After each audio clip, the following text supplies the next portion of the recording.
Family and friends are calling for action after 2 weeks of minimum information about the investigation into the Shively Animal Clinic shooting. Thanks for joining us on the Night Team. I'm Bobby McSwine.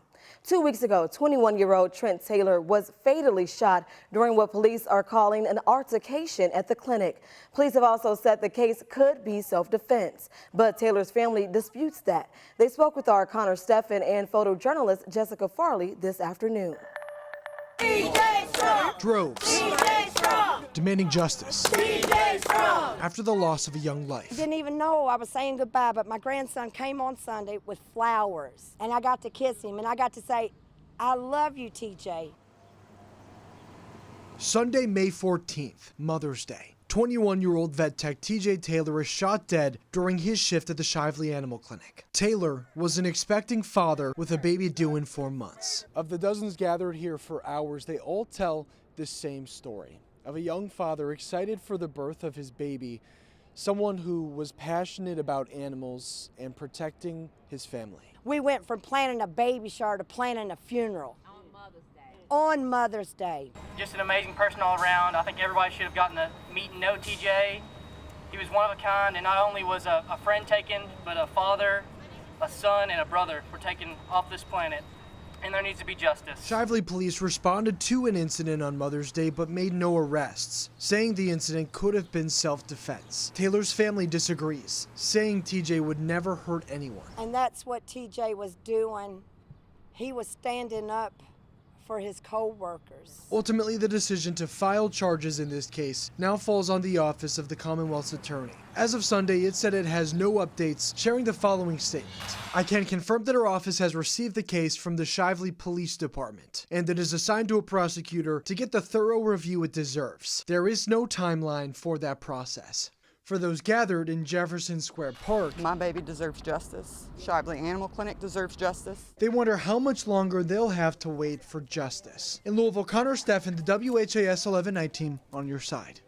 And Shively police handed the case over to the office of the Commonwealth's attorney 5 days into the investigation. A spokesperson for the office said it will make a public announcement whenever a decision is made. About 60 firefighters responded to a house fire in the Clifton neighborhood tonight. According to the fire chief, the call came in about a structure fire on Kennedy Avenue south of Frankfort Avenue a little after 7. 6 units arrived at the scene in just about 2 minutes. They were able to locate 3 people inside and evacuate them. They were taken to the hospital. Right now, we don't have any information about their condition. Unfortunately, a pet did die from the flames. There's extensive fire. We called for a second alarm, which brought another probably 30 firefighters, a total of about 60. A lot of concealed spaces. It's a very large house, so we called for the additional units. The chief says their crews inspected the house earlier this year, and there were working smoke alarms. Right now, they don't know the cause of the fire, and arson investigators are looking into it. Well, right now, several agencies are searching the Ohio River for a man who went overboard in East Louisville early this morning. According to LMPD, they heard reports of a water rescue around 12:30 this morning. Officers were advised that Anchorage Middletown Fire and EMS were dispatched to a man overboard report near Captain's Quarters. Divers searched overnight and returned this morning. It is now considered a recovery operation.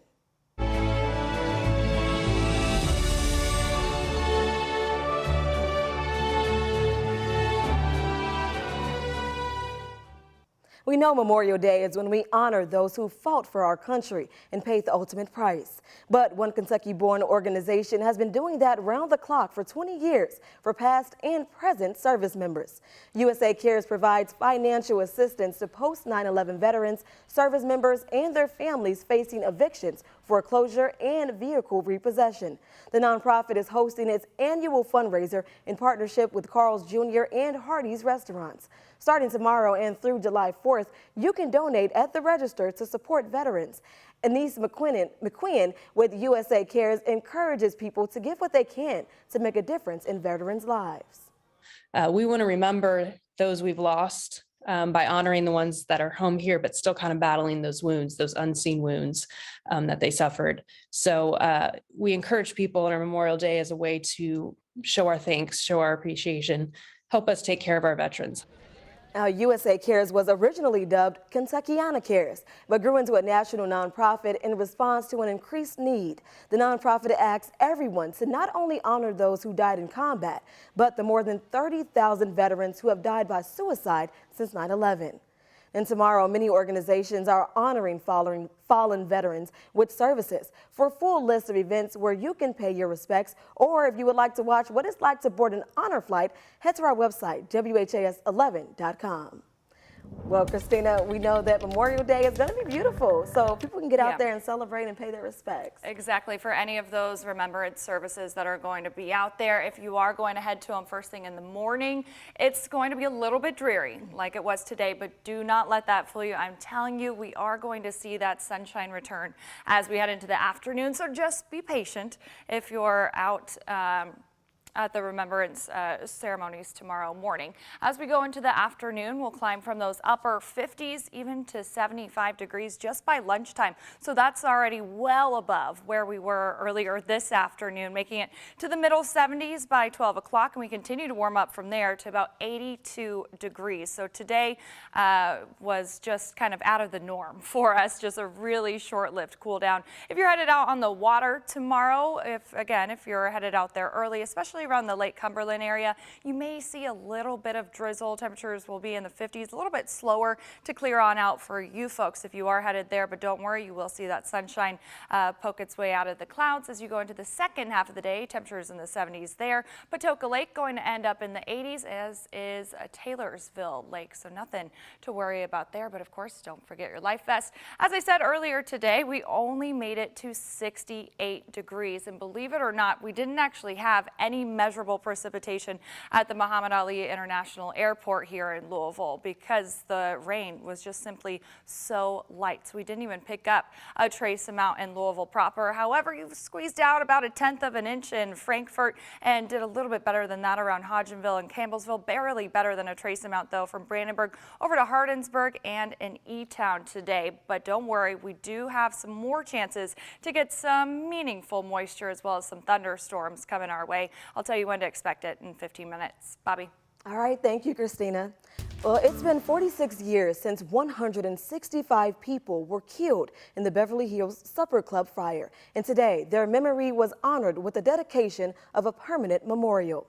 Moments of silence, prayers, and the solemn sound of a bagpipe provided the backdrop for an emotional afternoon of remembrance.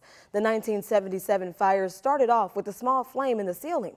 Thousands of guests were sitting in the dining hall, many thinking there was no real danger, but the flames grew within seconds, and over 100 people didn't make it out alive. But the families of the victims say that this memorial will change the site for them. From here on out, it is a positive in my life, very positive. I can't wait to come back up here. The Beverly Hills Memorial features names of those who lost their lives, a list of local first responder units, and more. The memorial site will become a park maintained by the city of Southgate. One organization that teaches young people that there is healing after trauma is expanding beyond Metro Louisville. The Future Healers program will soon be implemented in Nashville. The program introduces kids to medicine while helping them navigate emotional trauma caused by gun violence. It's a partnership between the University of Louisville School of Medicine and Christopher 2X Game Changers. Kids aged 4 to 13 who have experienced or have been affected by gun violence worked alongside U of L medical students. Christopher 2X says he hopes the kids walk away with an invaluable lesson. If somebody's out there hurting somebody, you all are in a special place because you all are with the responders to trying to heal and help people. And now you become healers. When people are hurting people, you can project that image to your peer group. The expansion into Nashville will be a partnership with Vanderbilt University Medical Center, its School of Medicine, a community organization, and ATF Nashville.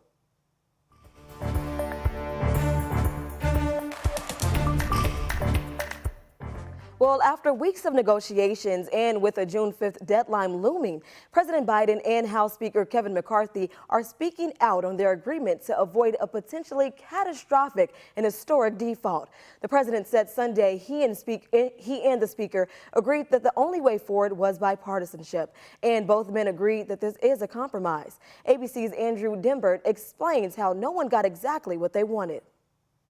After weeks of contentious negotiations, President Biden and House Speaker Kevin McCarthy finally reaching an agreement on Saturday to raise the debt limit. It takes the threat of catastrophic default off the table, protects our hard-earned and historic economic recovery, and the agreement also represents a compromise, which means no one got everything they want. But that's the responsibility of governing. Sources tell ABC News the budget deal keeps most federal spending roughly flat next year, raising it by 1% in 2025. Defense spending would increase, also included new work requirements, putting the limits on how long some Americans up to age 54 can receive food assistance. Sources say the bill would also preserve Social Security, Medicaid, and veterans benefits. McCarthy calling the agreement good for the American public, saying he's confident the bill will pass with a majority in his conference supporting it. And I think at the end of the day, people can look together to be able to pass this in the House and the Senate together to sign it and send it to the president. Sources tell ABC News a small group of Republicans have already returned to the Capitol to try and drum up support. But hardline conservatives like GOP Virginia Congressman Bob Good have accused McCarthy of too many concessions, writing, quote, "No one claiming to be a conservative would justify a yes vote." President Biden is looking to get moderate Democrats on board, which will be crucial if there isn't enough GOP support. The Speaker and I made it clear from the start that the only way forward was a bipartisan agreement. I strongly urge both chambers to pass that agreement. The first test of this new legislation will be on Wednesday when the House votes. If it passes there, it could head to the Senate the same day. Andrew Dimbert, ABC News, New York.